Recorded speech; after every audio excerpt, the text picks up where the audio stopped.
Hi అండి, అందరూ బాగున్నారా? Welcome back to my channel ఆరు శ్రేణుకి. ఈరోజు మనం ఎమ్మె అండ్ టేస్టీ టిఫిన్ రెసిపీ గుంత పొంగనాలు అయితే చూసేద్దాం ఫ్రెండ్స్. మీకు ఎంతమందికి గుంత పొంగనాలు అంటే ఇష్టం? చాలా అంటే చాలా టేస్టీగా ఉంటాయి, చాలా ఫ్లఫీగా ఎంత బాగున్నాయో చూడండి.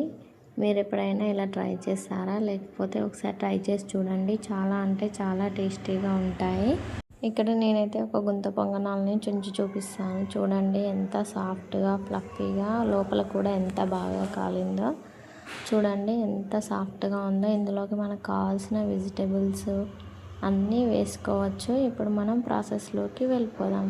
ముందుగా ఒక బౌల్ తీసుకొని అందులోకి 3 గ్లాసెస్ వరకు రైస్ వేసుకోవాలి. అంటే మీరు ఏ కప్పుతో అయితే తీసుకుంటారో ఆ కప్పుతో నేను ఇక్కడ చిన్న గ్లాసులో 3 గ్లాసెస్ అయితే రైస్ తీసుకుంటున్నాను. నెక్స్ట్ ఇందులోకి అదే గ్లాస్తో ఒక గ్లాసు మినపప్పు తీసుకోవాలి. నెక్స్ట్ ఇందులోకి కొంచెం శనగపప్పు తులు కూడా వేసుకొని ఒక 2-3 టైమ్స్ మంచిగా కడిగి పక్కన పెట్టి నానబెట్టుకోవాలి. ఒక 3 to 5 అవర్స్ నానబెట్టుకుంటే సరిపోతుంది. 6 అవర్స్ తర్వాత చూడండి ఇలా నానబెట్టుకోవాలి. నానబెట్టుకున్న తర్వాత వీటన్నింటినీ ఒక మిక్సీ జార్లోకి వేసుకొని సాఫ్ట్గా పిండి పట్టుకోవాలి. చూడండి ఇలా వీడియోలో చూపిస్తున్నట్లుగా సాఫ్ట్గా పట్టుకోవాలి.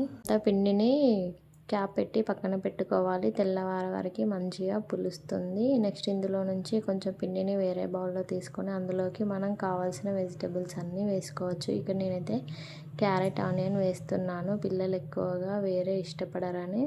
నెక్స్ట్ ఇందులోకి సరిపడా సాల్ట్ కూడా వేసుకోవాలి. ముందు రోజే పిండిలో సాల్ట్ వేసి ఉంచకూడదు. మనం ఎప్పుడు చేసుకుంటే అప్పుడు అందులోకి సాల్ట్ యాడ్ చేసుకోవాలి. నెక్స్ట్ ఇందులోకి కొంచెం జీలకర్ర కూడా యాడ్ చేసుకొని అన్నీ పర్ఫెక్ట్గా కలిసేలాగా కలుపుకోవాలి. చూడండి ఇలా వీడియోలో చూపిస్తున్నట్లుగా అన్నీ పర్ఫెక్ట్గా కలిసేలాగా కలుపుకోవాలి. నెక్స్ట్ గ్యాస్ ఆన్ చేసుకొని గ్యాస్ పైన గుంత పొంగనాలది ప్యాన్ పెట్టుకోవాలి. నెక్స్ట్ ప్యాన్ వేడయ్యాక ఇందులోకి మీకు కావాల్సితే నెయ్యి కానీ ఆయిల్ కానీ ఏదైనా వేసుకోవచ్చు. ఇలా అన్నింటిలోకి కొంచెం కొంచెం వేసుకున్నాక అది కొంచెం లైట్గా వేడయ్యాక అందులోకి ముందుగా మనం కలిపి పెట్టుకున్న పిండిని గుంత పొంగనాల్లోకి వేసుకోవాలి. ఇలా ఒకదాని తర్వాత ఒకటి అన్నిటిలోకి పిండితో మంచిగా ఫిల్ చేసుకోవాలి. ఫిల్ చేసుకున్న తర్వాత పైన క్యాప్ పెట్టుకొని ఒక 5 మినిట్స్ వరకు మగ్గించుకోవాలి. ఇక్కడ క్యాప్ తీసినాక చూపిస్తున్నాను. ఇవి రెండో వైపుకి కూడా మంచిగా కాల్చుకోవాలి. మంటని హై ఫ్లేమ్లో కాకుండా మీడియం టు లో ఫ్లేమ్లో ఉంచి గుంత పొంగనాలని మంచిగా రెండు వైపులా కాల్చుకోవాలి. చూడండి ఎంత పర్ఫెక్ట్గా వచ్చాయో. మీలో ఎంతమందికి గుంత పొంగనాలంటే ఇష్టమో కామెంట్ చేయండి ఫ్రెండ్స్. అన్నింటినీ ఇంకో వైపుకి తిప్పుకొని మంచిగా కాల్చుకోవాలి. అంతే అండి, ఎమ్మె అండ్ టేస్టీ గుంత పొంగనాలు అయితే రెడీ అయిపోయాయి. ఇప్పుడు వీటన్నింటినీ తీసుకొని ప్లేట్లోకి సర్వ్ చేసుకోవడమే. చూసారా అండి ఎంత మంచిగా సాఫ్ట్గా వచ్చాయో. పిల్లలు కూడా ఇలా తినడానికి చాలా ఇష్టపడతారు.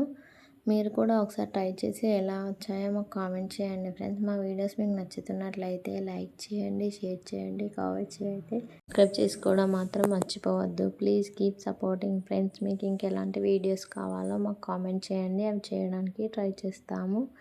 Thanks for watching. Please keep supporting friends. మళ్ళీ ఇంకో మంచి వీడియోలో కలుద్దాం.